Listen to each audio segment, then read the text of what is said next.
Hello everyone, আশা করি ভালো আছো। পালতোলা নৌকার ভিডিও নিয়ে হাজির হয়েছি তোমাদের সামনে।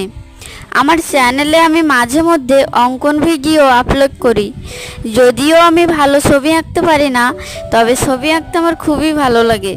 এজন্য যেটুকু পারি সেটুকুই আমি শেয়ার করি। পালতোলা নৌকা আমাদের সংস্কৃতিতে ঐতিহ্যবাহী একটা নৌযান, যা বাতাসের সাহায্যে পাল ব্যবহার করে চলে। উপকূলবর্তী অঞ্চলে জেলেরা এখনও পালতোলা নৌকা ব্যবহার করে থাকে। পালতোলা নৌকা বাংলার গ্রামীণ জীবনের এক অবিচ্ছেদ্য অংশ। বিশেষ করে নদী ও হাওড় অঞ্চলে এসব নৌকার ব্যবহার ব্যাপক। এটা জ্বালানি ছাড়া চলে, এজন্য পরিবেশের জন্য এই পালতোলা নৌকা অত্যন্ত ভালো। এই যে আমি মাঝি সহ একটা পালতোলা নৌকা অঙ্কন করে ফেললাম।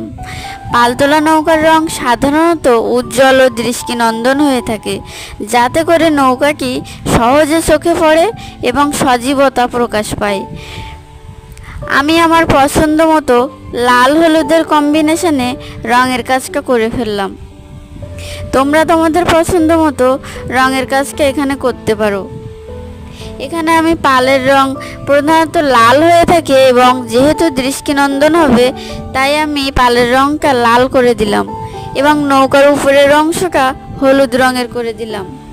মাঝিকেও রঙিন পোশাক পরিয়ে দিব এবং নৌকার কাঠের রং সাধারণত বাদামি রঙের হয়, এজন্য আমি নৌকার নিচের কাঠের অংশটা বাদামি রং দিয়ে সাজাবো।